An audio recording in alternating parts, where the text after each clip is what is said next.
Good Sunday morning. This is Bishop Key Clark, and welcome to Word Online. Listen, like, share, comment. Let somebody know that Word is online, and we've got words to live by. Come on. Let's go. Hey. Yeah.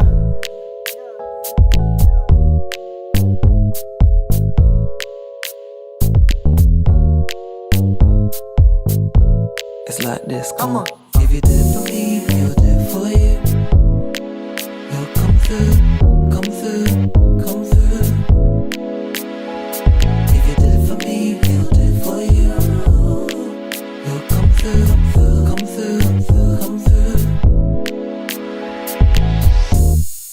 If I told you there's no situation that's too big or small or impossible for our God Jehovah, also known as Jireh, means He will provide. I can testify. If you did it for me, He'll do it for you. For you, He'll come through. He will come through. If you did it for me, He'll do it for you. He'll come through. Tell your neighbor, don't be anxious about anything. He who cares for ravens cares about all things. Yeah. And let me remind you, He has the master plan. Just cast all your cares in His hands. If you pray just a little bit, if you pray, wait just a little bit, if you wait, you'll hear it a little bit, or you may see that the good Lord is willing and able. Don't let nobody tell you that He ain't faithful. Oh. If you did it for me, He'll do it for you. He will do it for you. He'll come through. Just in time. If you did it for me, He'll do it for you. Oh. He'll come through. DJ, tell him what it is. It's your boy from the south side. He will come through every time. My God, Jesus always provides all your needs in perfect time. Oh yeah, don't worry, don't stress. Yeah, take that weight off your chest. Cause His ways are higher. Yeah, He always knows best. Mountains are moving out of my way. Mustard seed, but with His faith. 1, 2 step when I give Him my praise. All God's people, raise your hands with me. Oh heavens, angels, catch a vibe with me. Raise your hands with me, catch a vibe with me. Hey, oh heavens, angels, catch a vibe with me. He'll do it for you. He'll do it for you. He'll come through. If you did it for me, He'll do it for you. He will do it for you. He'll come through. He'll do it. He'll do it. Hey. He'll do it for you. God will provide. He'll come through. God will provide. If you did it for me, He'll do it for you. God will provide. He'll come through. God will provide. Yeah. He will always come through. Yeah. You come through, Come through, na-na.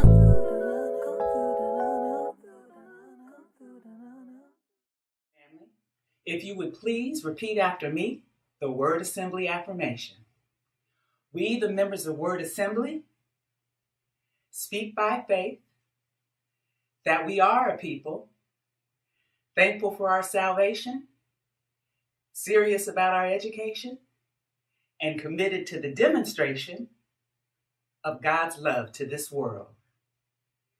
We are consistent in giving the tithe and the offering, knowing that God will give us what we need, when it is needed, and more than what is needed. We are submissive to the Spirit, cooperative with our leaders, and loving with one another. We are doers of the word, bearers of spiritual fruit, and we are victorious in all that we say and do.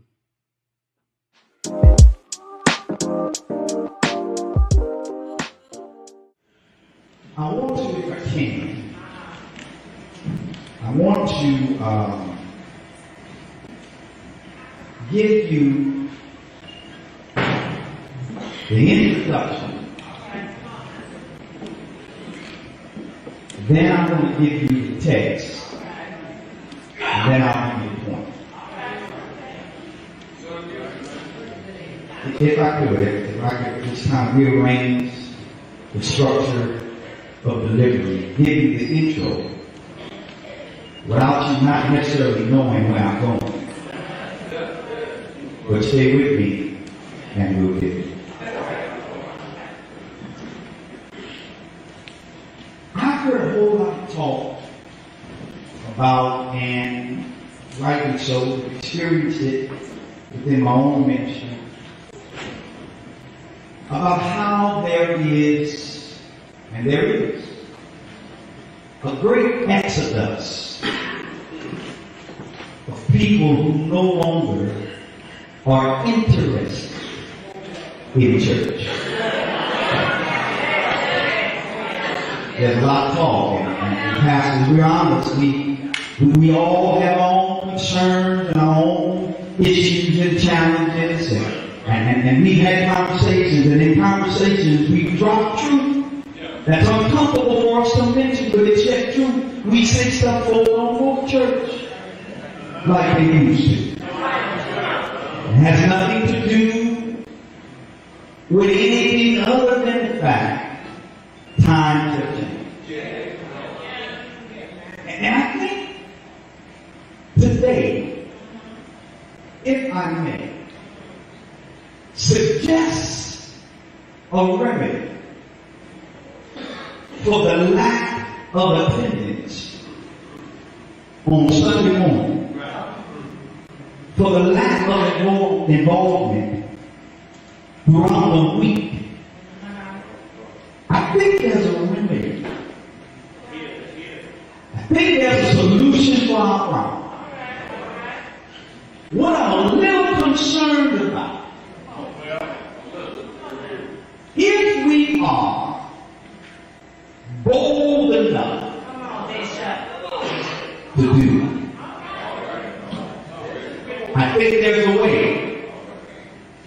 that we can change not the inevitable. I think there's a way we can change the momentum.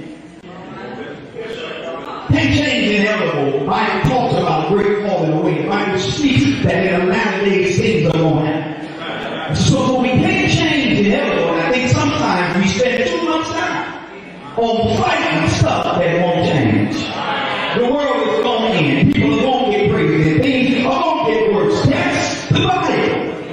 But I think there's a way, though we cannot change the inevitable, we can pick up the momentum in that people can once again love God like those of us who know Him say we do. The answer is found in John's Gospel, chapter 12. John's Gospel, chapter 12, comes on the heels of Lazarus being raised from the dead.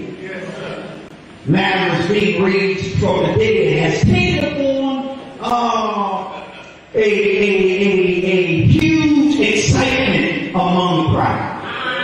You got to think about that, because sometimes we're guilty of missing the power of the passage because of our familiarity with it. Jesus has raised Lazarus from the dead, and Lazarus has been dead 4 days. 4 days. He died on Monday, let's say. Tuesday, he was buried. Wednesday and Thursday, he's already in the grave, in the tomb. The stone's been rolled in front of him. Jesus shows up and says to them, roll the stone away. And he calls Lazarus back from the grave. That act of resuscitating Lazarus, that act of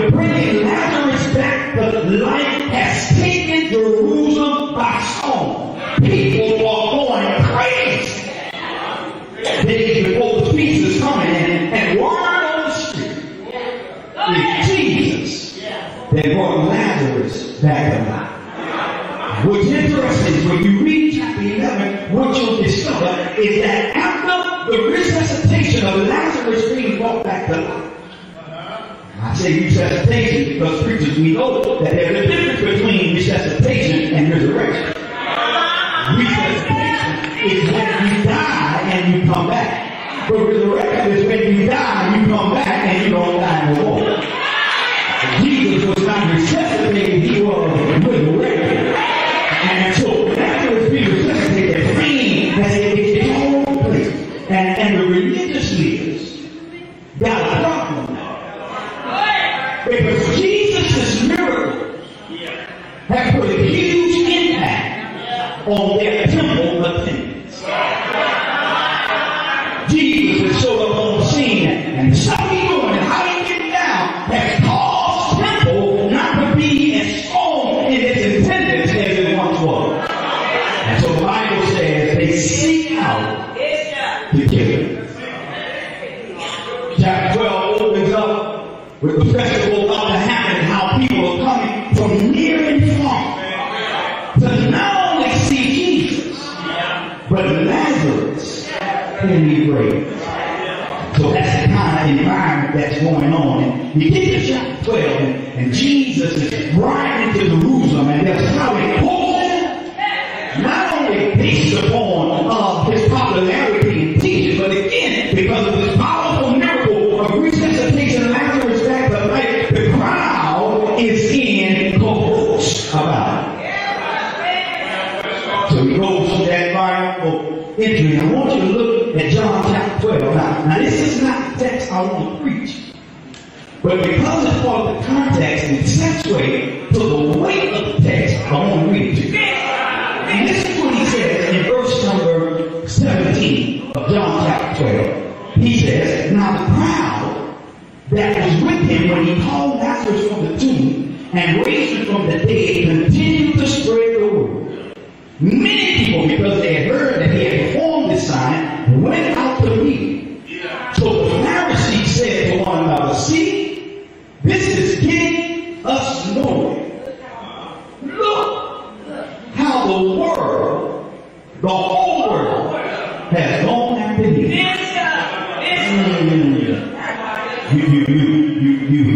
You read that with me? But come on, let me put on the patience just for a minute. Now this was my brother's first time preaching the gospel bowl, and he gave me 2 minutes back. I'm going to take this 2 minutes. Look. I'm going to borrow my brother's 2 minutes. Listen. He says, the Pharisees, listen to what they say. The Pharisees are those who are moralists. The Pharisees, those who are skilled in the art of the law.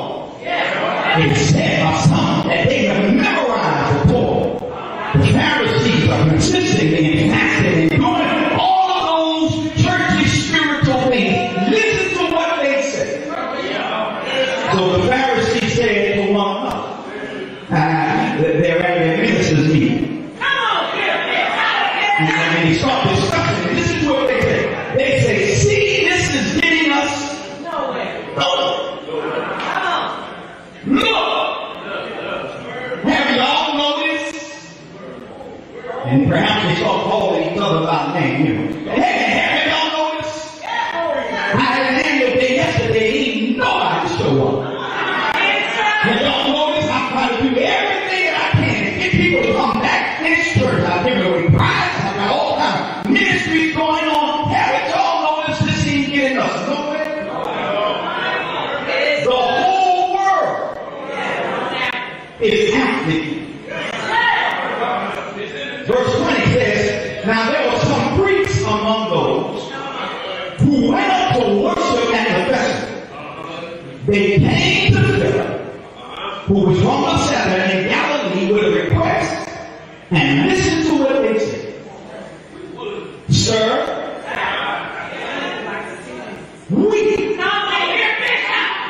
would see Jesus.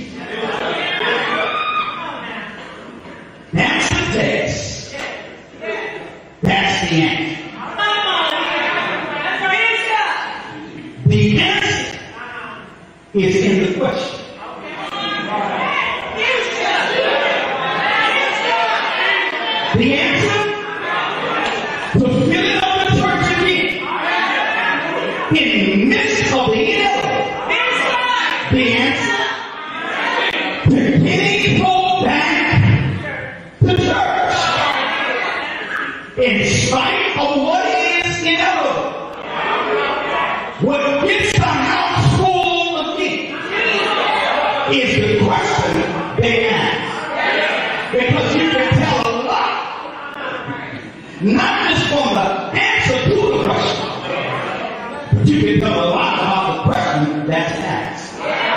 First, you can say the answer is in the question. Come look at somebody and say the answer to your life and your ministry is in the question. But can I take it a step further? Now, push the envelope just a step further. It's not only the lack of church attendance that answer, but it's the answer for any area in your life that ain't going as well as it needs to go. It's in your relationship with your brother.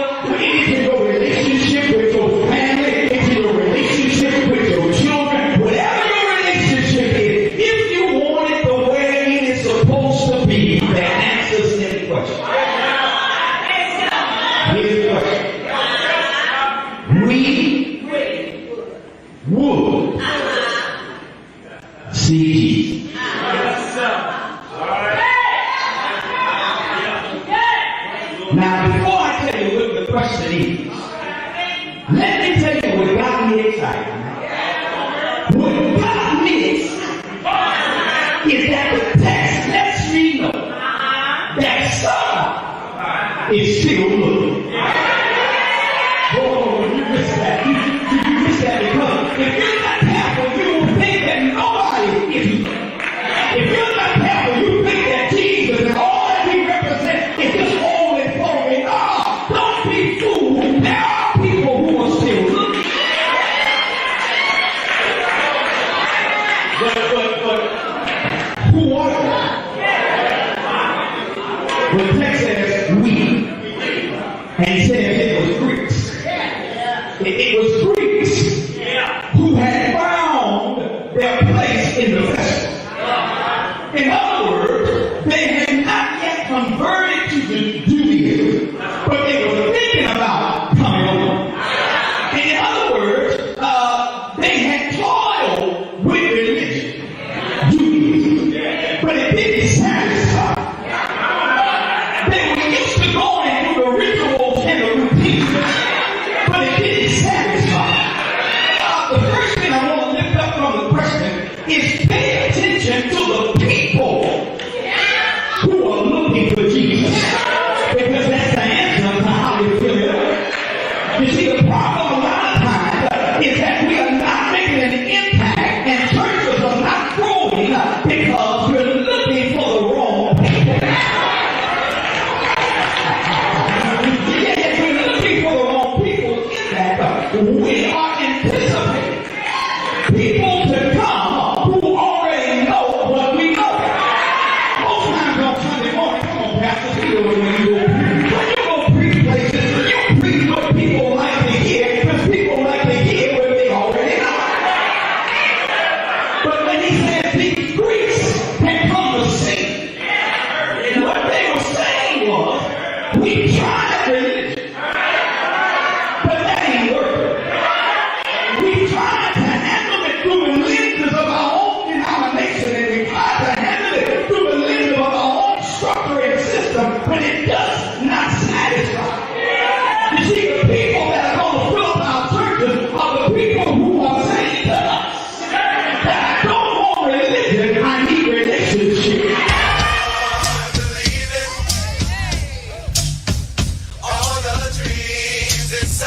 It is God for me. It is God for me. Can't you see all the ways he's been blessing me? Praise him, I say glory be to him. The blessings come from him, so praise him. He woke me up this morning, gifted me with life to live. My home, my health, oh everything you